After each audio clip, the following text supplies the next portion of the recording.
ನಮಸ್ಕಾರ ಪ್ರಿಯ ವೀಕ್ಷಕರೇ, ಕಾರ್ಗತ್ತಲಿನ ಕಣಿವೆಯಲ್ಲಿ ನಾನು ನಡೆದಾಗಲೂ ಕೇಡಿಗೆ ಎದುರೇನು. Even though I walk through the valley of shadow of death, I will fear no evil.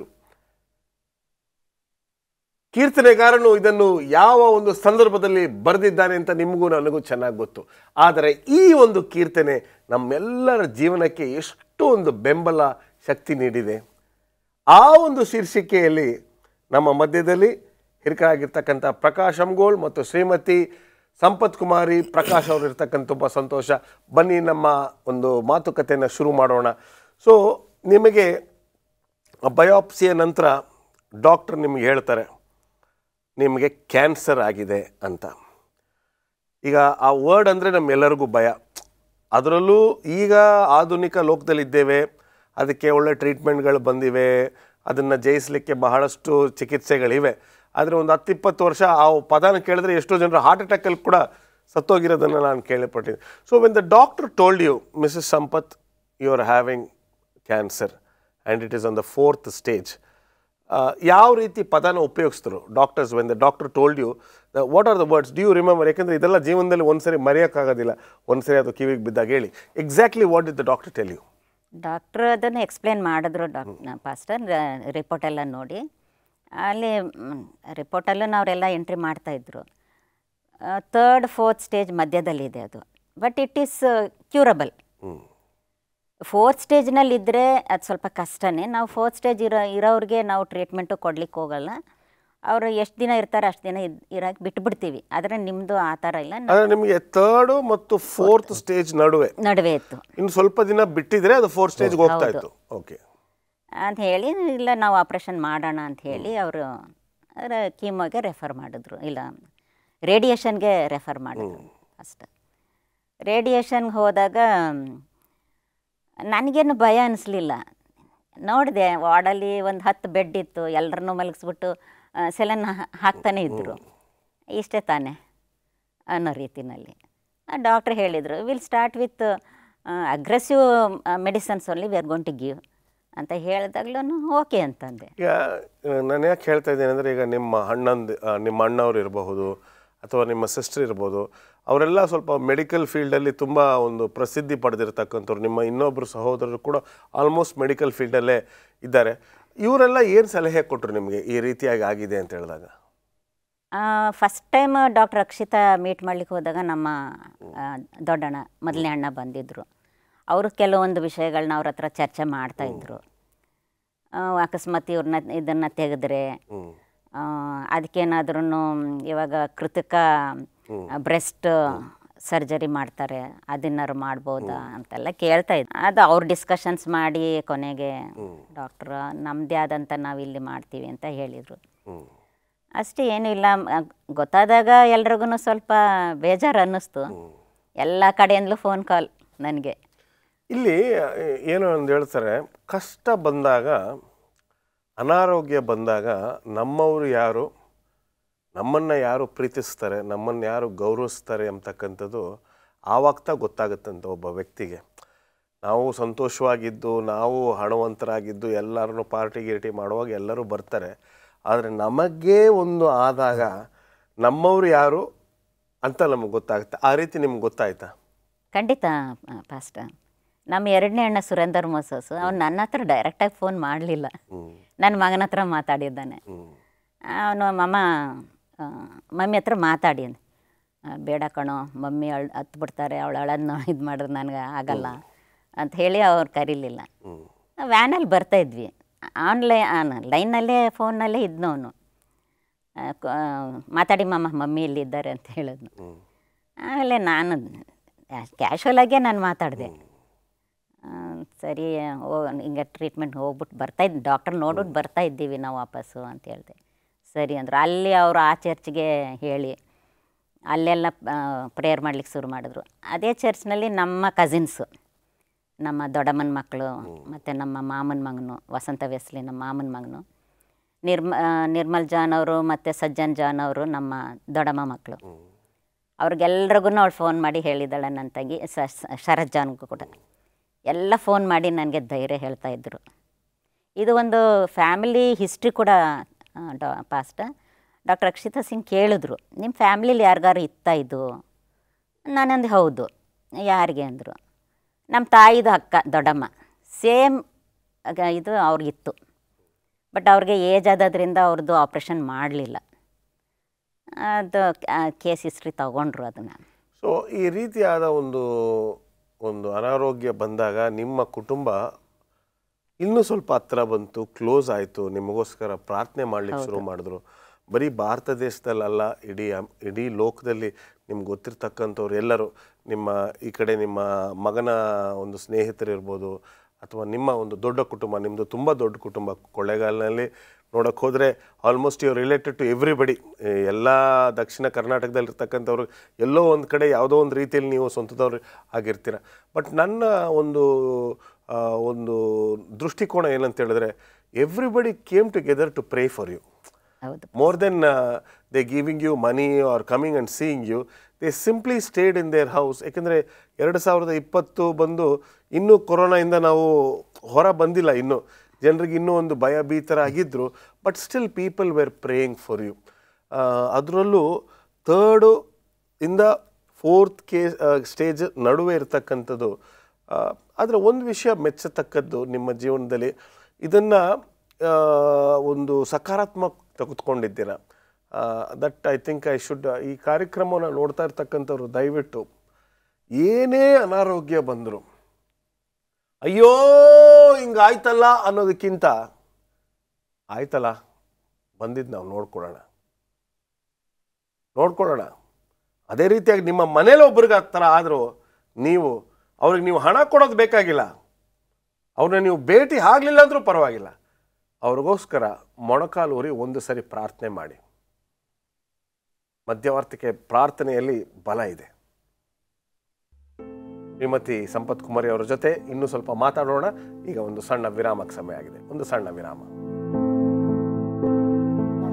ಕಾರ್ಗತ್ತಲಿನ ಕಣಿವೆಯಲ್ಲಿ ನಾನು ನಡೆದಾಗಲೂ ಕೇಡಿಗೆ ಎದುರೇನು ಎಂಬತಕ್ಕಂಥ ಒಂದು ಕಾರ್ಯಕ್ರಮಕ್ಕೆ ಮೆರಗನ್ನು ತೂಕವನ್ನು ನೀಡಿರ್ತಕ್ಕಂಥ ಒಂದು ಕುಟುಂಬ ಬಂದಿದೆ. ಬನ್ನಿ ಅವರ ಜೊತೆ ನಾವು ಮುಂದುವರಿಸೋಣ ನಮ್ಮ ಮಾತುಕತೆ. ಸೊ ಕೀಮೋಥೆರಪಿ ಅದನ್ನು ಯಾವ ರೀತಿ ಮಾಡಿದ್ರು, ಏನಾಯಿತು, ಆ ಒಂದು ಸಂದರ್ಭದಲ್ಲಿ ನಿಮ್ಮ ಒಂದು ಮಾನಸಿಕ ಸ್ಥಿತಿ ಏನಾಗಿತ್ತು, ನಿಮ್ಮ ಶಾರೀರಿಕವಾಗಿರ್ತಕ್ಕಂಥ ಸ್ಥಿತಿ ಏನಾಗಿತ್ತು, ಸ್ವಲ್ಪ ಹೇಳಿ. ಕೀಮೋಥೆರಪಿ ಫಸ್ಟ್ ಟೈಮ್ ಹೋದಾಗ್ಲೂ ಪಾಸ್ಟರ್ ಏನೂ ಅನಿಸ್ಲಿಲ್ಲ. ಅವ್ರು ಹೇಳಿದರು, ಇದನ್ನಲ್ಲಿ IV-ನಲ್ಲೇ ನಾವು ಮೆಡಿಸಿನ್ಸ್ ಎಲ್ಲ ಕೊಡ್ತೀವಿ ಅಂತ ಹೇಳಿ 2 ಬಾಟ್ಲು ದೊಡ್ಡ ಬಾಟ್ಲ್ ಹಾಕಿದ್ರು. ಅದಕ್ಕೆ ಮೊದಲೇ 2 ಇಂಜೆಕ್ಷನ್ ಕೊಡಬೇಕಾಗಿತ್ತು. ಅದನ್ನು ಕೈ ಮುಖಾಂತರನೇ ಅದನ್ನು ಇಂಜೆಕ್ಟ್ ಮಾಡಿ ಅದನ್ನ ಸ್ಟಾರ್ಟ್ ಮಾಡಿದ್ರು. ನನಗೇನು ಅನಿಸ್ಲಿಲ್ಲ. ನನಗೆ ಯಾವುದೇ ಟ್ರೀಟ್ಮೆಂಟ್ಗಳು ಹೋದಾಗಲೂ ಸಹ ಪಾಸ್ಟರ್ ಜಸ್ಟ್ ನಾನು ಮನಸ್ಸಿನಲ್ಲೇ ನಾನು ಪ್ರೇಯರ್ ಮಾಡ್ಕೊಳ್ತಾ ಇದ್ದೆ. ಮತ್ತು ನಾವು ಎಷ್ಟೋ ವಚನಗಳನ್ನ ಬೈ ಹಾರ್ಟ್ ಮಾಡಿದ್ದರಿಂದ ಅದನ್ನು ನಾನು ಮನಸ್ಸಿನಲ್ಲಿ ಅದನ್ನ ರಿಪೀಟ್ ಮಾಡ್ಕೊಳ್ತಾ ಇದ್ದೆ. ನಮ್ಮ ಹಾಡುಗಳನ್ನ ಹಾಡ್ಕೊಳ್ತಾ ಇದ್ದೆ ಮನಸ್ಸಿನಲ್ಲಿ. ಇಲ್ಲ, ಯಾಕೆ ಹೇಳ್ತಾ ಇದ್ದೀನಿ ಅಂದರೆ, ಈ ರೀತಿಯಾದ ಒಂದು ಅನಾರೋಗ್ಯ ಬಂದಾಗ, ನಷ್ಟ ಆದಾಗ ದೇವರಿಂದ ದೂರ ಹೋಗ್ತಕ್ಕಂಥ ಏನು, ನಾವು ಯಾರಿಗೇನು ಅನ್ಯಾಯ ಮಾಡಿದ್ವಿ, ನಮ್ಗೆ ಯಾಕೆ ಹಿಂಗೆ ಬಂತು, ನಾವು ಯಾರಿಗೂ ₹1 ಅನ್ಯಾಯ ಮಾಡಿಲ್ಲ, ದೇವ್ರು ಯಾಕೆ ನನಗೆ ಶಿಕ್ಷೆ ಕೊಟ್ಟ, ಏನಂತೀರಾ ಹಿರಿಕರಾಗಿ? ಇಲ್ಲ, ಕರೆಕ್ಟ್. ಈ ರೀತಿಯಾಗಿ ಯೋಚನೆ ಮಾಡ್ತಕ್ಕಂಥದ್ದು ಬರ್ತದೆ. ಮುಂದುವರಿಸಿ. ಅವನ್ನ ಮತ್ತೆ ನಾನು ಪಕ್ಕದಲ್ಲಿ ಅವ್ರ ಹತ್ರನೂ ನಾನು ಮಾತಾಡೋಕ್ಕೆ ಶುರು ಮಾಡಿದೆ, ಇಂಟ್ರೊಡ್ಯೂಸ್ ಮಾಡಿಕೊಂಡೆ. ನಿಮಗೇನಾಯಿತು, ಇದು ಎಷ್ಟನೇ ಕೀಮೋ ಅಂತೆಲ್ಲ ಸ್ವಲ್ಪ ಅವ್ರ ಹತ್ರನೂ ಮಾತಾಡಿಕೊಂಡೇ ಇದ್ದೆ. ಆಮೇಲೆ ಫಸ್ಟ್ ಕೀಮೋ ಆದ ತಕ್ಷಣ ಡಾಕ್ಟ್ರ್ ಹೇಳಿದರು ನಮಗೆ, ಕೂದಲೆಲ್ಲ ಹೋಗ್ಬಿಡುತ್ತೆ, ಫಸ್ಟ್ ಇದನ್ನೆಲ್ಲ ಹೋಗುತ್ತೆ ಅಂತ ಹೇಳಿದರು, ಮತ್ತೆ ಬರುತ್ತೆ ಅಂತ ಹೇಳಿದರು. ನಾನು ಅದ್ರ ಬಗ್ಗೆ ನಾನು ಯೋಚನೆ ಮಾಡಲಿಲ್ಲ. 2ನೇ ಕೀಮೋಗೆ ಹೋದಾಗ ಪಾಸ್ಟರ್ ನನ್ನ ಜೊತೆಗೆ ಇದ್ದವರು, ಪಕ್ಕದಲ್ಲಿದ್ದವರು, ಅವರು ಸರ್ಜರಿ ಆಗೋಗಿತ್ತು ಅವ್ರಿಗೆ. ಕೆಲವ್ರಿಗೆ ಸರ್ಜರಿ ಮಾಡೋಕ್ಕೂ ಮೊದಲೇ ಕೊಡ್ತಾರೆ, ಕೆಲವ್ರಿಗೆ ಸರ್ಜರಿ ಆದಮೇಲೂ ಕೊಡ್ತಾರೆ. ಅವ್ರಿಗೆ ಮೊದಲೇ ಆಗೋಗಿತ್ತು. ಹಾಗೆ ಅವ್ರದ್ದು ಆಪ್ರೇಷನ್ ಆದಮೇಲೆ ಅವ್ರಿಗೆ ಕೀಮೋಗೆ ಬಂದಿದ್ದರು. ಅವರು ತುಮಕೂರಿಂದ ಏನೋ ಬಂದಿದ್ದರು. ಆಮೇಲೆ ಅವರು ಹೇಳ್ತಾಯಿದ್ರು, ಇಲ್ಲೇ ನಾವು ರೂಮ್ ಮಾಡ್ಕೊಂಡಿದ್ದೀವಿ, ಅಲ್ಲಿ ಸುಮಾರು ಜನ ನಾರ್ತ್ ಇಂಡಿಯಾಯಿಂದ ಎಲ್ಲ ಬಂದಿರ್ತಾರೆ, ಎಲ್ಲ ಅಲ್ಲಿ ಇದ್ಕೊಂಡು ಟ್ರೀಟ್ಮೆಂಟ್ಗೆ ಇರ್ತಾರೆ. ಆಮೇಲೆ ಅವ್ರು ಹೇಳಿದ್ರು ಸೆಕೆಂಡ್ಗೆ ಹೋದಾಗ, ಅಯ್ಯೋ ನಂಗೆ ತುಂಬ ತೊಂದರೆ ಆಗೋಯ್ತು ರೀ, ಊಟ ಮಾಡಲಿಲ್ಲ, ನಿದ್ದೆ ಬರಲಿಲ್ಲ, ವಾಂತಿ ಆಗ್ತಾಯಿತ್ತು, ಅಲ್ಲಿರ್ತಕ್ಕಂಥವ್ರು ನಿಮ್ಗೆ ಹೇಳ್ತಾ ಇದ್ದಾರೆ, ಬೇದಿ ಆಗ್ತಾಯಿತ್ತು, ಸುಸ್ತಾಗ್ತಾಯಿತ್ತು ಅಂತೆಲ್ಲ ಹೇಳ್ತಾಯಿದ್ರು. ನಾನು ಹೇಳಿದೆ, ದೇವ್ರ ಕೃಪೆಯಿಂದ ನನಗೇನೋ ಆ ಅನುಭವ ಆಗಲಿಲ್ಲ. ಚೆನ್ನಾಗಿ ನಿದ್ದೆ ಮಾಡ್ತಿದ್ದೆ, ಚೆನ್ನಾಗಿ ಊಟನೂ ಮಾಡ್ತಾಯಿದ್ದೆ. ಆ ಒಂದು ಸೈಡ್ ಎಫೆಕ್ಟ್ಸ್ ಕೂದಲು ಹೋಯಿತು ಅನ್ನೋದೊಂದು ಬಿಟ್ಟರೆ ಇನ್ಯಾವುದೋ ಥರವಾದಂಥ ನನಗೆ ಸೈಡ್ ಎಫೆಕ್ಟ್ಸ್ ಅಷ್ಟು ನನಗೆ ಬಾಧಿಸಲಿಲ್ಲ. ಯಾವ ರೀತಿಯಾದ ಊಟ ಕೊಡ್ತಾಯಿದ್ರು ನಿಮ್ಮ ಮನೆ ಸದಸ್ಯರು? ಎಲ್ಲ ಸಸ್ಯಾಹಾರಿನೇ ಕೊಡ್ತಾಯಿದ್ರು ಫಸ್ಟ್. ಮತ್ತು ಇದು ಸಿರಿಧಾನ್ಯಗಳದ್ದು, ಮತ್ತು ಕ್ಯಾರೆಟ್ ಬೀಟ್ರೂಟ್ ಜ್ಯೂಸ್ ಮಾಡಿಕೊಡ್ತಾಯಿದ್ರು, ಇಲ್ಲ ನಿಂಬೆಹಣ್ಣು ಉಪಯೋಗಿಸ್ತಾಯಿದ್ರು, ಶುಂಠಿ ಬೆಳ್ಳುಳ್ಳಿ.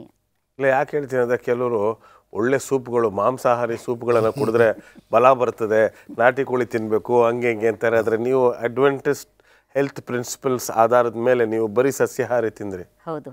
ಓಕೆ. ಅದು ಡಾಕ್ಟ್ರ್ ಮೊದಲೇ ಹೇಳಿದರು, ಯಾವುದೇ ಕಾರಣಕ್ಕೂ ರೆಡ್ ಮೀಟ್ ಮುಟ್ಲೇಬೇಡಿ ಅಂತ ಹೇಳ್ಬಿಟ್ಟಿದ್ರು. ಹಂಗೆ ನಮ್ಮ ಮಕ್ಕಳೂ ಅದೇ ಥರ ನನಗೆ ಆಹಾರದಲ್ಲಿ ನನಗೆ ಗೊತ್ತಿಲ್ದಿದ್ದದನ್ನು ಅವ್ರನ್ನ ತಿಳ್ಕೊಂಡು ನನಗೆ ಆ ಆಹಾರನ ಕೊಡ್ತಾಯಿದ್ರು. ಮತ್ತು ನಮ್ಮ ಸನ್ಶೈನ್ ಸ್ಕೂಲಲ್ಲಿ ಸೀಮರೂಬ ಅನ್ನೋದು ಒಂದು ಮರ ಇದೆ. ಆ ಎಲೆಗಳನ್ನ ತೊಗೊಂಡು ಬಂದ್ಬಿಟ್ಟು ಅದನ್ನಲ್ಲಿ ನನಗೆ ಕಷಾಯ ಮಾಡಿ ಅದನ್ನು ಕೊಡ್ತಾಯಿದ್ರು. ಮತ್ತು ಪೆರಿರಿಂಕಲ್ದು ಎಲೆಗಳದ್ದು ಅದನ್ನು ಒಂದು ಟೈಮ್ ಕೊಡ್ತಾಯಿದ್ರು. ಈ ಥರ ಎಲ್ಲ ಜ್ಯೂಸ್ಗಳನ್ನೂ ಕೊಟ್ಕೊಂಡು ಬಂದರು, ಒಳ್ಳೊಳ್ಳೆ ಆಹಾರ ಕೊಟ್ಟರು. ಮತ್ತು ಹಣ್ಣುಗಳು, ತರಕಾರಿ, ಸೊಪ್ಪು. ಎಷ್ಟು ಸ್ಟೇಜ್ ಕೀಮೋಥೆರಪಿ ತಗೊಂಡ್ರಿ? 4 ಸಿಟ್ಟಿಂಗ್ಸ್ ಆಯಿತು. 4 ಸಿಟ್ಟಿಂಗ್ಸ್. ಆ 4 ಸಿಟ್ಟಿಂಗ್ಸ್ ಆದಮೇಲೆ ಏನು ಅನ್ನಿಸ್ತು ನಿಮಗೆ? ಅದು ಸ್ವಲ್ಪ ಸ್ರಿಂಕ್ ಆಯಿತು ಮಾಸ್ಟರ್, ಹೇಳಿದ್ರು ಡಾಕ್ಟ್ರು. ಅದು ಮತ್ತೆ ನನಗೆ ಪೆಟ್ ಸ್ಕ್ಯಾನ್ ಮಾಡಿಸಿದ್ರು. ಮಾಡಿಸಿದ್ಮೇಲೆ ಡಾಕ್ಟರ್ ಪ್ರಜ್ಞೆ ಹೇಳಿದ್ರು, very good improvement, there is no problem whatsoever, you can go for surgery ಅಂತ ಹೇಳಿದ್ರು. ಅದು ಸ್ವಲ್ಪ ಸ್ರಿಂಕ್ ಆಯಿತು ಅದು ಕೊಟ್ಟಮೇಲೆ. ಮತ್ತು ಡಾಕ್ಟರ್ ಅಕ್ಷಿತ್ ಹತ್ರ ನಾವೆಲ್ಲ ರಿಪೋರ್ಟ್ ತೊಗೊಂಡೋಗಿ ಕೀಮೋ ರಿಪೋರ್ಟ್ ಎಲ್ಲ ಕೊಟ್ಟಮೇಲೆ ಸರ್ಜರಿಗೆ ಅವರು ಎಲ್ಲ ಅರೇಂಜ್ ಮಾಡಿದ್ರು. ಯಾವ ಥರ ಟೆಸ್ಟ್ ಮಾಡಬೇಕು ಎಲ್ಲನೂ ಬರ್ಕೊಟ್ರು. ಎಲ್ಲ ಟೆಸ್ಟಿಂಗ್ಗಳು ಮಾಡಿದ್ವಿ ಪಾಸ್ಟರ್. ಡಾಕ್ಟ್ರ್ ಸರ್ಜರಿಗೆ ನಾವು ಹೋಗಿ ಅವ್ರ ಹತ್ರ ಅಪಾಯಿಂಟ್ಮೆಂಟ್ ತೊಗೊಳ್ಬೇಕು, ಡಾಕ್ಟ್ರ್ ಬರಲಿಲ್ಲ. 1 ವಾರ ಕಾಯ್ದ್ವಿ, 2 ವಾರ ಕಾಯ್ದ್ವಿ, ಬರಲಿಲ್ಲ. ಮತ್ತು ನಾವು ಫೋನ್ ಮಾಡಿ ಮೆಸೇಜ್ ಕಳಿಸಿದಾಗ ಡಾಕ್ಟ್ರ್ ಪ್ರಜ್ಞೆನ ನೋಡ್ರಿ ಅಂತ ಹೇಳಿದ್ರು. ಡಾಕ್ಟ್ರ್ ಪ್ರಜ್ಞೆ ಏನು ಹೇಳಿದ್ರು, ಆದಷ್ಟು ಬೇಗನೆ ನೀವು ಮಾಡಿಸ್ರಿ ಸರ್ಜರಿನ, ಡಿಲೇ ಮಾಡಬೇಡಿ ಅಂತ ಹೇಳಿದ್ರು. ಮತ್ತು ಆಮೇಲೆ ಗೊತ್ತಾಯಿತು ಆ ಡಾಕ್ಟ್ರ್ ಬರ್ಲಿಕ್ಕೆ ಹೋಗಲ್ಲ ಅಂಥೇಳಿ. ನಾವು ಬೇರೆ ಡಾಕ್ಟರ್ಸ್ ಯಾರಂತನೂ ನಮ್ಗೆ ಗೊತ್ತ, ಡಾಕ್ಟ್ರ್ ಪ್ರಜ್ಞೆನ ನಾವು ಕೇಳಿದ್ವಿ, ನಿಮ್ಗೆ ಯಾರು ಇದ್ದರೆ ಸಜೆಸ್ಟ್ ಮಾಡಿ. ಅವರು ಇಲ್ಲ, ನೀವು ಹೊರಗಡೆ ಮಾಡಿಸಿ ಅಂತ ಹೇಳಿದ್ರು. ಅಷ್ಟರಲ್ಲಿ ನಾನು 3ನೇ ಕೀಮೋ ಇರುವಾಗ ನಾವು ಡಾಕ್ಟರ್ ಪ್ರಜ್ಞೆ ಅವ್ರು ಬಂದಿರಲಿಲ್ಲ. ಡಾಕ್ಟರ್ ವಿಜಯ್ ಅವ್ರಿಗೆ ಯಾವ ಕಾರಣದಿಂದ ಡಾಕ್ಟರ್ ಬರಲಿಲ್ಲ? ಬೇರೆ ಊರಿಗೆ ಹೋಗ್ಬಿಟ್ರ ಅಥವಾ? ಇಲ್ಲ, ಅವ್ರಿಗೇನೋ ಹುಷಾರಿರಲಿಲ್ಲ ಅಂತೇಳಿ ಡಾಕ್ಟರ್. ಸೊ ನಿಮ್ಗೇನು ಅನ್ನಿಸ್ತು, ಇದೇನಪ್ಪ ಇದು, ಇಲ್ಲಿ ಇಷ್ಟು ದೂರ ಹತ್ರ ಬಂದ್ಬಿಟ್ಟು ನಾವು ಇನ್ನೇನು ಎಲ್ಲ ಗುಣಪಡಿಸ್ಕೊಳ್ಳೋ ಟೈಮಲ್ಲಿ ಡಾಕ್ಟ್ರು ಕೈ ಬಿಟ್ಟು ಹೋದ್ರು. ಇಂಗ್ಲೀಷಲ್ಲಿ ಹೇಳ್ತಾರೆ, when it rains it pours ಅಂತೆ. ಕಷ್ಟ ಬಂದಾಗ ಅದು ಒಬ್ಬಂಟಿನಾಗ ಬರೋದಿಲ್ಲ ಅಂತೆ, ಸೇರ್ಕೊಂಡು ಬರುತ್ತಂತೆ. ಆ ರೀತಿಯಾಗಿ ನಿಮ್ಮನ್ನು ತುಂಬ ಚೆನ್ನಾಗಿ ನೋಡ್ಕೊಂಡಂಥ ಡಾಕ್ಟ್ರು ಸಡನ್ನಾಗಿ ಬರೋದಿಲ್ಲ. ಸೊ ನಿಮ್ಗೇನು ಅನ್ನಿಸ್ತು? ನಮ್ಗೆ ಸ್ವಲ್ಪ ಬೇಜಾರು ಅನ್ನಿಸ್ತು ಪಾಸ್ಟ್ರ್, ಯಾಕಂದರೆ ನಮ್ಮ ಕೇಸ್ ಹಿಸ್ಟ್ರಿ ಅವ್ರಿಗೆ ಗೊತ್ತಿದ್ದದು. ಯಾಕಪ್ಪ ಹಿಂಗಾಯ್ತು, ಮತ್ತು ನಾವು ಇನ್ಯಾವ ಡಾಕ್ಟ್ರ್ ಹತ್ರ ಹೋಗೋಣ ಅನ್ನೋ ಒಂದು ಇದನ್ನು ಯೋಚನೆನೂ ಇತ್ತು.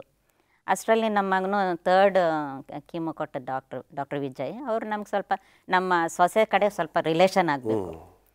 ಅವರು ಸಹ ಬೇರೆ ದೇಶಕ್ಕೆ ಹೊಂಟೋಗ್ಬಿಟ್ಟಿದ್ರು. ನಮ್ಮ ಮಗನು ಅಲ್ಲಿ ಕರೆದು ಅವ್ರನ್ನ, ಈ ಥರ ಮಮ್ಮಿ ಸಿಚುವೇಶನ್ ಇದೆ, ಯಾರ್ದಾದ್ರು ಡಾಕ್ಟ್ರ್ ಇದ್ರೆ ನೀವು ಸಜೆಸ್ಟ್ ಮಾಡಿ ಅಂತ ಹೇಳಿದ್ರು. ಅವರು ಡಾಕ್ಟರ್ ದಿನೇಶನ್ ಅವರು ಕೆಂಗೇರಿನಲ್ಲಿ BGM ಹಾಸ್ಪಿಟಲ್ನಲ್ಲಿ ಆಂಕಾಲಜಿಸ್ಟ್ ಸರ್ಜನ್ ಆಗಿದ್ದಾರೆ. ಅವ್ರನ್ನ ರೆಫರ್ ಮಾಡಿದ್ರು. ಆಮೇಲೆ ಇನ್ನೊಂದು ಒಪಿನಿಯನ್ ತೊಗೊಂಡ್ರು. ಡಾಕ್ಟರ್ ಅಕ್ಷಿತಾ ಬಂದು, ಇದು partially I can save the breast, removing partially the cancer ಅಂತ ಹೇಳಿದ್ರು. Or else you have to go for complete removal ಅಂತ ಹೇಳಿದ್ರು. ಸರ್ ನಾವು ಒಪಿನಿಯನ್ಸ್ ತೊಗೊಂಡ್ವಿ. ಡಾಕ್ಟರ್ಸ್ ಹೇಳಿದ್ರು, ಇಲ್ಲ, ಗೋ ಫಾರ್ ಕಂಪ್ಲೀಟ್ ರಿಮೂವಲ್ ಅಂದರು, ಮತ್ತೆ ಬರೋ ಚಾನ್ಸಸ್ ಇರುತ್ತೆ ಅಂತ. ಇನ್ನೊಂದು ಟೆಸ್ಟ್ ಮಾಡಬೇಕಾಗಿತ್ತು ಪಾಸ್ಟರ್, ಅದು ಸರ್ಜರಿಗೆ ಫಿಶ್ ಟೆಸ್ಟ್ ಅಂತ ಒಂದಿತ್ತು. ಅದು ನನಗೆ ಬಯಾಪ್ಸಿನಲ್ಲಿ ಏನು ಮಾಡಿದ್ರು, ಆ ಇದನ್ನು ತೊಗೊಂಡು ನಾವು ಲ್ಯಾಬಿಗೆ ಕಳಿಸಿದಾಗ ಆ ಫಿಶ್ ಅನ್ನೋದು ಒಂದು ರಿಪೋರ್ಟ್ ಬರುತ್ತೆ. ನಾವಲ್ಲಿ NHನಲ್ಲಿ ಹೋಗಿ ಲ್ಯಾಬ್ನವ್ರನ್ನ ನೋಡಿದಾಗ ಅವರು ನಮ್ಮ ಮಂಡ್ಯ ಕಡೆನೇ ಆ ಹುಡುಗ ಇದ್ದದ್ದು. ಅವ್ರು ಟ್ರೈ ಮಾಡಿದ್ರು, ಯಾಕಂದರೆ ಬಯಾಪ್ಸಿ ರಿಪೋರ್ಟ್ ಇದೆಲ್ಲ ಸ್ಯಾಂಪಲ್ಸ್ ಎಲ್ಲ ಹೋಗೋದು ಬರೋದೇ ಬ್ಯಾಂಗ್ಳೂರಿಗೆ. ಅವರು ಟ್ರೈ ಮಾಡಿದ್ರು ಫೋನ್ ಮಾಡಿ, ಇದನ್ನು ನಮಗೆ ಕೊಡ್ತೀರಾ, ನಾವಿಲ್ಲೇ ಮಾಡ್ತೀವಿ, ಈ ಥರ ಆಗಬೇಕಾಗಿದೆ. ಇಲ್ಲ ಸರ್ ಅವ್ರು ಎಲ್ಲಿ ಮಾಡಿಸಿದ್ರು ಅಲ್ಲಿಗೆ ನಾವು ಕಳಿಸ್ತೀವಿ ಆನ್ ರಿಕ್ವೆಸ್ಟ್ ಅಂತ ಹೇಳಿದ್ರು. ಪಾಪ ಅವ್ರೂ ಲ್ಯಾಬ್ನವ್ರು ತುಂಬ ಟ್ರೈ ಮಾಡಿದ್ರು. ಸರಿ ಅಲ್ಲಿ ಹೋಗಿ ಅದು ಬರೋವರೆಗೂ ಅವ್ರು ನಿಮಗೋಸ್ಕರ ನಾನು 5 o'clockವರೆಗೂ ನಾನು ವೆಯ್ಟ್ ಮಾಡ್ತೀನಿ, 6 o'clock ಆದ್ರೂ ವೆಯ್ಟ್ ಮಾಡ್ತೀನಿ, ನೀವು ಆ ರಿಪೋರ್ಟ್ ನನಗೆ ತಂದುಕೊಡಿ ಅಂತ ಹೇಳಿದರು. ನಮ್ಮ ಮಗನಿಗೆ ಇದ್ದಷ್ಟು ಟೆನ್ಷನ್ ಅಂದರೆ ಪಾಸ್ಟರ್, ಅದನ್ನು ಹೋಗಿ ಮೈಸೂರಿಂದ ಕಲೆಕ್ಟ್ ಮಾಡಬೇಕು. ಮೈಸೂರು ನಮ್ಮ ಸ್ಟೂಡೆಂಟ್ ಪ್ರೇಮ್ಗೆ ಫೋನ್ ಮೇಲೆ ಫೋನು, ಅದನ್ನು ನೋಡಪ್ಪ ಬಂದಿದೆಯಾ ಇಲ್ಲ ಅಂದ್ಕೊಂಡು ಅವನು ಸಹ ಅಲ್ಲೆಲ್ಲ ಟ್ರೈ ಮಾಡಿ ಆಮೇಲೆ ಬಂದಿದ್ದೆ ಸರ್, ಬಂದು ಕಲೆಕ್ಟ್ ಮಾಡ್ಕೊಳ್ಳಿ ಅಂದರು. ತಕ್ಷಣಕ್ಕೆ ಅವ್ನು ಕಾರ್ ತೊಗೊಂಡು ಹೋದ್ನು. Wonderful wonderful. ಇದ್ರ ಬಗ್ಗೆ ನಾವು ಮಾತಾಡೋಣ. ಶಸ್ತ್ರಚಿಕಿತ್ಸೆ ಯಾವ ರೀತಿ ಆಯಿತು, ಅದರಿಂದ ಯಾವ ರೀತಿ ಗುಣ ಹೊಂದಿದ್ರಿ ಅಂತ ಮುಂದಿನ ಭಾಗದಲ್ಲಿ ಮಾತಾಡೋಣ. ಒಂದು ಸಣ್ಣ ವಿರಾಮದ ನಂತರ ನಮ್ಮ ಚರ್ಚೆ ಮುಂದುವರಿಯುತ್ತೆ. Welcome back. ಬನ್ನಿ ನಮ್ಮ ಚರ್ಚೆಯನ್ನು ಮುಂದುವರಿಸ್ಕೊಂಡು ಹೋಗೋಣ. ಈ ಅಂತಿಮ ಭಾಗದಲ್ಲಿ ಶ್ರೀಮತಿ ಸಂಪತ್ ಕುಮಾರಿಯು ದೇವರ ಹಸ್ತ ಅವರ ಜೀವನದಲ್ಲಿ ಯಾವ ರೀತಿ ಇತ್ತು ಎಂಬತಕ್ಕಂಥದ್ದಾಗಿ ನಮಗೆ ತಿಳಿಸ್ಕೊಟ್ಟಿದ್ದಾರೆ. ಮುಂದುವರಿಸ್ಕೊಂಡು ಹೋಗೋಣ. ಸೊ ಕಂಪ್ಲೀಟ್ ರಿಮೂವಲ್ಗೋಸ್ಕರ ವೈದ್ಯಕೀಯರು ಸರ್ಜನ್ ಅವರು ನಿಮ್ಗೆ ಹೇಳ್ತಾರೆ, ನೀವು ಆ ಶಸ್ತ್ರಚಿಕಿತ್ಸೆ ಮಾಡ್ಕೊಳ್ತೀರಾ. ಆಮೇಲೆ ಏನಾಯಿತು? ಅದಾದಮೇಲೆ ಪಾಸ್ಟರ್ ನಂದು MRI ಸ್ಕ್ಯಾನ್ ಡಾಕ್ಟರ್ ದಿನೇಶ್ ಅದನ್ನು ನೋಡಿ ಅವರ ಒಂದು ಹಾಸ್ಪಿಟಲಲ್ಲೇ ಅದನ್ನು ಚೆಕ್ ಮಾಡಿಸಿದ್ರು. ಅದು ಒಂದು L5ನಲ್ಲಿ ತುಂಬ ಮೈನ್ಯೂಟ್ ಅಂದರೆ ಹೇಳಲಿಕ್ಕಾಗಲ್ಲ, ಅಷ್ಟು ಸಣ್ಣದೊಂದು ಡಾಟ್ ಇದ್ದಂಗೆ ಇತ್ತು ಅದು. ಮತ್ತಿರ್ಗ ನಮ್ಮ ಮಗನ ಕರೆದು ನೀವು ಸಂಪಂಗಿನಲ್ಲಿ ಮತ್ತೆ ಇನ್ನೊಂದು ಸರಿ ಇದನ್ನು ರಿಪೋರ್ಟ್ ನೋಡಿ ಅಂತ ಹೇಳಿದರು. ಅಲ್ಲೂ ಸೇಮ್ ರಿಪೋರ್ಟ್ ಬಂತು. ಮತ್ತು ಅವರು ಡಾಕ್ಟರ್ ಬಿಂದು ಅವರು ರೇಡಿಯೋಲಜಿಸ್ಟು, ಇದು ರೇಡಿಯೇಷನ್ ಎಲ್ಲ ಕೊಡಲಿಕ್ಕೆ ಅವ್ರನ್ನ ಕರೆದು ಕನ್ಸಲ್ಟ್ ಮಾಡಿ ಇದನ್ನು ತೋರಿಸಿದ್ರು. ಆಮೇಲೆ ಅವರು ಅವ್ರನ್ನ ಮೀಟ್ ಮಾಡಲಿಕ್ಕೆ ಹೋದಾಗ ಅವ್ರು ಹೇಳಿದ್ರು, ಇದು ಸೈಬರ್ ನೈಫ್ ಸರ್ಜರಿ ಅನ್ನೋದು ಒಂದಿದೆ, ನಾವು ಅದಕ್ಕೆ ಆ ಸ್ಪೈನಲ್ನ ನಾವು ಮುಟ್ಲಿಕ್ಕೂ ಆಗಲ್ಲ, ಮತ್ತು ಏನಾದ್ರು ನಾವು ಅದನ್ನು ಕೈ ಹಾಕಿದ್ರೆ ಪ್ಯಾರಲೈಸು ಕೂಡ ಆಗಬಹುದು ಅಂತ ಡಾಕ್ಟರ್ ದಿನೇಶ್ ಬಿಂದು ಅವರು ಇಬ್ಬರೂ ಡಿಸ್ಕಸ್ ಮಾಡಿದ್ರು. ನಾವು ಸ್ವಲ್ಪ ಕಾಸ್ಟ್ಲಿ ಆಗೋಯ್ತು ಅದು ರೋಬೋಟ್ ಟ್ರೀಟ್ಮೆಂಟ್, ರೋಬೋಟಿಕ್ ಸರ್ಜರಿ. ಹಾಂ, ಅದಕ್ಕೆ 4,65,000 ಇತ್ತು. ನಮ್ಮ ಅಳಿನ ನಂದು ಇಡೀ ಟ್ರೀಟ್ಮೆಂಟ್ಗೆ ನಮ್ಮ ಅಳಿನವ್ರದ್ದು ಕಂಪನಿಯಿಂದ ಇನ್ಸೂರೆನ್ಸ್ ಕೊಟ್ಟಿದ್ರು. ಇನ್ಲಾಸ್ಗೆ ಎಲ್ಲೂ ಕೊಡಲ್ಲ, ಆದರೆ ಅಲ್ಲಿ ಕೊಟ್ಟಿದ್ರು. ಸುಮಾರು ನಂದು ಅವರಿಂದ ಅದು ಕವರೇಜ್ ಆಯಿತು. ಅದನ್ನು 3 ದಿವಸ ಮಾಡಿದ್ರು. 1-1/4 ಗಂಟೆ ಪಾಸ್ಟರ್ ಅದನ್ನು ಆ ರೂಮಲ್ಲಿ ನಾನು ಇದ್ಕೊಂಡು ಅದು ರೋಬೋಟ್ ಇದು ಟ್ರೀಟ್ಮೆಂಟು. ಅನಸ್ತಿಸ ಇಲ್ಲ, ಪೇಯ್ನ್ ಇಲ್ಲ, ಏನೂ ಇಲ್ಲ. ಆ ಟೈಮ್ನಲ್ಲಿ ಸುಮಾರು ನಮ್ಮ SDAದವ್ರಿಗೆ ಕೋವಿಡ್ ಆಗಿಬಿಟ್ಟಿತ್ತು ಫಸ್ಟ್. ನಾವು ನಿಮ್ಮ CM ಇದು ನಿಮ್ಮ ಚರ್ಚ್ದು CKCದು ಝೂಮಲ್ಲಿ ನಾನು ಯಾವಾಗಲೂ ಅಟೆಂಡ್ ಮಾಡ್ತೀನಿ. ಅದರಲ್ಲಿ ಲಿಸ್ಟ್ ಬಂದಿತ್ತು ಪ್ರೇಯರ್ ಮಾಡಲಿಕ್ಕೆ. ಅದು 1-1/4 ಗಂಟೆ ಒಬ್ಬೊಬ್ಬರಿಗೂ ಇಂಡಿವಿಜುವಲಾಗಿ ನಾನು ಅಲ್ಲಿ ಅವ್ರಿಗೋಸ್ಕರ ನಾನು ಪ್ರೇಯರ್ ಮಾಡ್ತಾಯಿದ್ದೆ. ನನಗೊಬ್ಬರು ಪ್ರೇಯರ್ ಮಾಡ್ತಾಯಿದ್ದಾರೆ, ಇನ್ನೊಬ್ರಿಗೆ ನಾವು ಪ್ರೇಯರ್ ಮಾಡೋಣ. ಅದು ನನಗೂ ಶಕ್ತಿ ಕೊಟ್ಟಿತ್ತು. ಅದು 3 ದಿನ ಕೊಟ್ಟರು ಪಾಸ್ಟರ್. ಅದು ನಂದು ಇಷ್ಟೊತ್ತು ಕೂತ್ಕೊಳ್ಳಿಕ್ಕೂ ಆಗ್ತಿರ್ಲಿಲ್ಲ, ನನಗೆ ಅಷ್ಟು ನೋವು ಬರ್ತಾಯಿತ್ತು. ಆ 3 ದಿವಸ ನನಗೆ ಅದು ಟ್ರೀಟ್ಮೆಂಟ್ ಕೊಡು, ಅದು ಕ್ಲಿಯರ್ ಆಯಿತು. ಎಲ್ಲ ಆಯಿತು, ಶಸ್ತ್ರಚಿಕಿತ್ಸೆ ಆಯಿತು, ಮನೆಗೆ ಬರ್ತಾ ಇದ್ದೀರಾ. ಏನು ಅನ್ನಿಸ್ತು ನಿಮಗೆ? ಅಯ್ಯೋ ಒಂದು ಮುಗೀತಲ್ಲ, ಒಂದು ದೊಡ್ಡ ಒಂದು ತೊಂದರೆ ಮುಗೀತು. What was your reaction? ಆಯಿತು ಅನ್ನೋದೊಂದಿತ್ತು. ಇದು ನನ್ನ ದೇಹದಲ್ಲಿ ಯಾವ್ದು ಇರಬಾರ್ದು ಅದನ್ನು ತೆಗೆದಿದ್ದಾರೆ.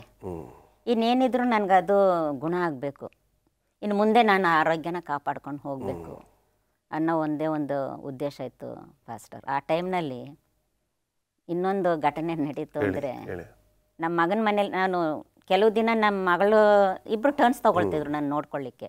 ಮಗಳ ಮನೇಲಿ ಸ್ವಲ್ಪ ದಿವಸ, ಮಗನ ಮನೇಲಿ ಸ್ವಲ್ಪ ದಿವಸ. ಸರ್ಜರಿ ಆದಮೇಲೆ ನಮ್ಮ ಮಗನ ಮನೇಲಿದ್ದೆ. ನನ್ನ ಸೊಸೆಗೆ ಜ್ವರ ಬಂತು.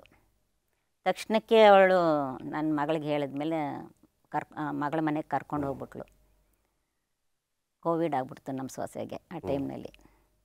ಬಟ್ ದೇವ್ರ ಕೃಪೆಯಿಂದ ನಮ್ಮ ಪ್ರಾರ್ಥನೆಯಿಂದ ಅವಳಿಗೂ ಗುಣ ಆಯಿತು. ನನಗೂ ಪ್ರಿಕಾಷನ್ ತಗೊಂಡು ಅವರು ಅಲ್ಲಿ ಮನೆಯಲ್ಲಿ ಇರಿಸ್ಕೊಂಡ್ರು. ಎಲ್ಲ ಟ್ರೀಟ್ಮೆಂಟ್ಗಳು ಮುಗೀತು. ಎಷ್ಟೋ ಜನರು ನಾನು ಸಾಕ್ಷಿನೂ ಕೊಟ್ಟೆ. ನಿಮ್ಮ ಸೆಂಟ್ರಲ್ ಕನ್ನಡ ಚರ್ಚ್ನಲ್ಲಿ ಫಸ್ಟ್ ಸಾಕ್ಷಿ ನಾನು ಕೊಟ್ಟೆ, ಝೂಮಲ್ಲಿ ಹಾಕಿದರು. ವಂಡರ್ಫುಲ್. ಆಮೇಲೆ ನಮ್ಮ ಕೊಳ್ಳೇಗಾಲ ಚರ್ಚ್ನಲ್ಲಿ ಕೊಟ್ಟೆ ಸಾಕ್ಷಿ, ಹೈ ಸ್ಟ್ರೀಟ್ ಚರ್ಚ್ನಲ್ಲೂ ಕೊಟ್ಟೆ ಫಸ್ಟ್. ಸೊ ದೇವರ ಹಸ್ತ ನಿಮ್ಮ ಮೇಲೆ ಇತ್ತು ಎಂಬತಕ್ಕಂಥದ್ರಲ್ಲಿ ಯಾವುದೇ ರೀತಿಯಾದ ಸಂದೇಹ ಇಲ್ಲ. ಹಿರಿಕರಾಗಿರ್ತಕ್ಕಂಥ ಪ್ರಕಾಶ್ ಅವರೇ, ಇಂದಿನ ಕಾಲದ ಯವನಸ್ಥ ಮಕ್ಕಳು ಮದುವೆ ಆಗ್ತಾರೆ, ಹೆಂಡತಿಗೆ ಒಂದು ಅನಾರೋಗ್ಯ ಅಂತ ಹೇಳಿದಾಗ ಫ್ರೆಂಡ್ಸ್ ಜೊತೆ ಎಲ್ಲೋ ಹೋಗ್ಬಿಡ್ತಾರೆ, ಮನೆಗೆ ಬಂದರೆ ಕೆಲಸ ಜಾಸ್ತಿ, ಕಿರುಕುಳ ಜಾಸ್ತಿ ಅಂತ ಮನೆಯಲ್ಲೇ ಇರೋಲ್ಲ. ಆದರೆ ನೀವು ಆದಿಯಿಂದ ಆ ಒಂದು ಘಟನೆ ಶುರುವಾದಾಗಿಂದ ಎಂಡ್ವರೆಗೂ ನನಗೂ ಚೆನ್ನಾಗಿ ಜ್ಞಾಪಕ ಇದೆ.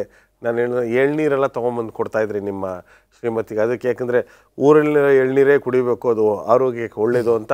You went an extra mile. I remember you carrying tender coconuts all the way from Kollegal to Bangalore. ಈ ಕಾರ್ಯಕ್ರಮನ ನೋಡ್ತಾ ಇರ್ತಕ್ಕಂಥವ್ರಿಗೆ ನೀವು ಏನು ಹೇಳಲಿಕ್ಕೆ ಬಯಸ್ತೀರಾ? ಈಗ ಒಂದು ಗಂಡನಾಗಿ ಯಾವ ರೀತಿ ನಡ್ಕೋಬೇಕು ಮನೆಯಲ್ಲಿ ಹೆಂಡತಿಗೆ ಅನಾರೋಗ್ಯ ಬಂದರೆ? ಅನಾರೋಗ್ಯ ಬಂದರೆ ಇದು ನಿರಾಶೆಗೊಳ್ಳಬಾರ್ದು, ಅಧೈರ್ಯಗೆ ಗಿಡಬಾರ್ದು. ದೇವರು ಕೊಟ್ಟಿದ್ದಾನೆ, ಅದನ್ನು ಸ್ವೀಕಾರ ಮಾಡೋಣ. ಸ್ವೀಕಾರ ಮಾಡಿ ಯಾವ ರೀತಿ ನಾವು ದಾಂಪತ್ಯ ಮದುವೆ ಆಗುವಾಗ ನಾವು ಪ್ರಮಾಣ ವಚನ ಕೊಟ್ಟಿರ್ತೇವೋ ಅದನ್ನು ನಾವು ಈಗ ಪಾಲಿಸಬೇಕು ಇಂಥ ಒಂದು ಕಷ್ಟದ ಸಮಯದಲ್ಲಿ. ಸೊ ಅದರಿಂದ ನಾನು ಧೈರ್ಯಗೆಡದೆ ಮಾಡ್ತಾ ಇದ್ದೇನೆ, ಈಗಲೂ ಮಾಡ್ತಾ ಇದ್ದೇನೆ. ಮನೆ ಕೆಲಸಗಳು, ಸಹಾಯ ಮಾಡೋದು, ಇದೆಲ್ಲ ಮಾಡ್ತಾ ಇದ್ದೇನೆ. ಹೆಚ್ಚಾಗಿ ದೇವರಿಗೆ ನಾವು ಭಯಭಕ್ತಿಯಿಂದ ಪ್ರಾರ್ಥನೆ ಮಾಡ್ತಾ ಇದ್ದೇವೆ. ಇನ್ನು ಮುಂದೆ ಯಾವ ರೀತಿಯಲ್ಲಿಯೂ ಕೂಡ ನಮಗೆ ಸಂಪೂರ್ಣ ಆರೋಗ್ಯ ಕೊಡಪ್ಪ, ಇಬ್ಬರಿಗೂ, ನಮಗೆ ಮಾತ್ರವಲ್ಲ ನಮ್ಮೆಲ್ಲ ಕ್ರೈಸ್ತ ವಿಶ್ವಾಸಿಗಳಿಗೆ, ನಮ್ಮ ಕುಟುಂಬಕ್ಕೆ, ಮಕ್ಕಳಿಗೆ, ಮೊಮ್ಮಕ್ಕಳಿಗೆ ಎಲ್ರಿಗೂ ಆರೋಗ್ಯ ಕೊಡಪ್ಪ ಅಂತ ನಾವು ಬೇಡ್ಕೋತಾ ಇದ್ದೇವೆ. ಅನ್ಯರು ಕೂಡ ನಾವು ಈಗ ಪ್ರಾರ್ಥನೆ ಮಾಡ್ತಾ ಇದ್ದೇವೆ. ಮನೆಯಲ್ಲಿ ಯಾರೋ ಅನ್ಯರು, ಅವರು ನಮ್ಮ ಎಸ್ಡಿಯಲ್ಲಿ ಓದಿದವರು, ಹಿಂದೂಗಳು, ಅವ್ರಿಗೆ ನಾವು ಪ್ರಾರ್ಥನೆ ಮಾಡ್ತಾ ಇದ್ದೀವಿ. ಕಾರ್ಯಕ್ರಮದ ಮೂಲಕ ಈ ಹೆಣ್ಣುಮಕ್ಕಳು ಈ ರೀತಿಯಾದ ತೊಂದರೆ ಬಂದಾಗ ತುಂಬ ನಿರಾಶೆಗೆ ಒಳಗಾಗ್ತಾರೆ, ಮಾನಸಿಕ ಖಿನ್ನತೆಗೆ ಒಳಗಾಗ್ತಾರೆ. What is your message to this young ladies who suffer from this problem? ಈ ಸಫರ್ ಆಗೋಕ್ಕೂ ಮೊದಲೇ ಪಾಸ್ಟರ್, ಈಗ ಎಷ್ಟೋ ಇದು ಬಂದಿದೆ, ಟೆಕ್ನಾಲಜಿಗಳಿವೆ ಚೆಕ್ ಮಾಡ್ಕೊಳ್ಳೋಂಥದ್ದು, ಮ್ಯಾಮೋಗ್ರಾಮ್ ಅನ್ನೋದು ಇರುತ್ತೆ. ಇರಲಿ ಇಲ್ಲದೆ ಇರಲಿ, ಫಸ್ಟ್ ಅದನ್ನು ಸ್ವಲ್ಪ ನೋಡ್ಕೊಳ್ಳೋದು ಒಳ್ಳೆಯದು. ಆಹಾರ ಪದ್ಧತಿ ಆದಷ್ಟು ನಾವು ಸಸ್ಯಾಹಾರಿ ತಗೊಳ್ಬೇಕು, ಸಾಕಷ್ಟು ನೀರು, ವ್ಯಾಯಾಮ, ಇದೆಲ್ಲ ಮಾಡ್ಕೊಂಡು ಹೋಗಬೇಕು. ಬಂತು ಅಂದಾಗ ನಾವು ಆ ಧೈರ್ಯ ಪಡಬಾರ್ದು. ದೇವರಲ್ಲಿ ನಾವು ನಂಬಿಕೆ ಇಟ್ಟು ಪ್ರಾರ್ಥನೆ ಮಾಡಬೇಕು. ಯಾಕಂದರೆ ಆರೋಗ್ಯದಾಯಕನು ದೇವರೊಬ್ಬರೇ. ವೈದ್ಯರು ನಮಗೆ ಚಿಕಿತ್ಸೆ ಕೊಡಬಹುದು, ಆದರೆ ನಮ್ಮ ಗುಣಪಡಿಸೋಂಥದ್ದು ವೈದ್ಯರು. ಅದಕ್ಕೋಸ್ಕರ ನಮ್ಮ ಸಂಪೂರ್ಣವಾದ ನಂಬಿಕೆನ ನಾವು ದೇವ್ರ ಮೇಲೆ ಹಾಕೋಣ. ಮತ್ತು ಇನ್ನೊಂದು, ಮಕ್ಕಳಿಗೆ ನಾನು ಒಂದು ಅಡ್ವೈಸ್ ಕೊಡೋದು ಪಾಸ್ಟರ್, ಯಾವುದೇ ಕಾರಣಕ್ಕೂ ತಂದೆ ತಾಯಿಗಳನ್ನ ತಿರಸ್ಕಾರ ಮಾಡಬೇಡಿ. ಅವ್ರಿಗೆ ಆರೋಗ್ಯ ಇರಲಿ, ಅನಾರೋಗ್ಯ ಇರಲಿ, ಎಲ್ಲ ಸಮಯದಲ್ಲೂ ತಂದೆ ತಾಯಿಗಳನ್ನ ಪ್ರೀತಿಯಿಂದ ಅವ್ರ ಕಷ್ಟ ಸುಖನ ನೋಡ್ಕೊಳ್ಳೋದು ಅವ್ರ ಕರ್ತವ್ಯ. ವಂಡರ್ಫುಲ್. ನೀವು ಕೊಟ್ಟಿರ್ತಕ್ಕಂಥ ಸಾಕ್ಷಿ ಖಂಡಿತವಾಗ್ಲೂ ಎಲ್ಲೋ ಒಂದು ಕುಟುಂಬಕ್ಕೆ, ಎಲ್ಲೋ ಒಂದು 10 ಕುಟುಂಬಕ್ಕೆ ನಾವು ಪ್ರಾರ್ಥನಾಪೂರ್ವಕವಾಗಿದ್ದರೆ ಯಾವುದನ್ನೂ ಜಯಿಸ್ಬೋದು. ಅದು ಯಾವುದೇ ಸ್ಟೇಜ್ ಇರಲಿ, ಅನಾರೋಗ್ಯದ ಯಾವುದೇ ಸ್ಟೇಜ್ ಇರಲಿ, ಆದರೆ ಎಲ್ಲ ಸ್ಟೇಜಲ್ಲೂ ದೇವರು ನಮ್ಮ ಜೊತೆಲಿ ಇದ್ದಾನೆ ಎಂಬತಕ್ಕಂಥ ವಿಷಯವನ್ನು ಮರಿಬಾರ್ದು. ಆ ಕಾರ್ಗತ್ತಲಿನ ಕಣಿವೆಯಲ್ಲಿ ಎಂಬತಕ್ಕಂಥ ಈ ಕಾರ್ಯಕ್ರಮಕ್ಕೆ ಬಂದು ನಿಮ್ಮ ಸಮಯವನ್ನು ನಮಗೆ ಕೊಟ್ಟಿದ್ದೀರಾ. ದೇವರು ನಿಮ್ಮಿಬ್ಬರನ್ನ ಆಶೀರ್ವದಿಸಲಿ. ನಮಸ್ಕಾರ. ನಮಸ್ಕಾರ. ಪ್ರಿಯ ವೀಕ್ಷಕರೇ, 3rd ಮತ್ತು 4th ಸ್ಟೇಜ್ ನಡುವೆ ಇದ್ದಂಥ ಆ ಅನಾರೋಗ್ಯದಿಂದ ಹೊರಬಂದು ಇವತ್ತು ಎಲ್ಲರಿಗೂ ಸಾಕ್ಷಿ ಕೊಡುವಂಥ ರೀತಿಯಲ್ಲಿ ಇಟ್ಟಿರ್ತಕ್ಕಂಥ ಶ್ರೀಮತಿ ಸಂಪತ್ ಕುಮಾರಿ ಪ್ರಕಾಶ್ ಅಮ್ಗೋಳವರು, ದೇವರು ಅವರನ್ನು ಈ ಕಾರ್ಯಕ್ರಮ ನೋಡ್ತಾ ಇರ್ತಕ್ಕಂಥ ನಿಮ್ಮನ್ನು ಕೂಡ ಆರೋಗ್ಯದಿಂದ ಆಶೀರ್ವದಿಸಲಿ ಅಂತಕ್ಕಂಥ ನಮ್ಮ ಪ್ರಾರ್ಥನೆ. ನಮಸ್ಕಾರ.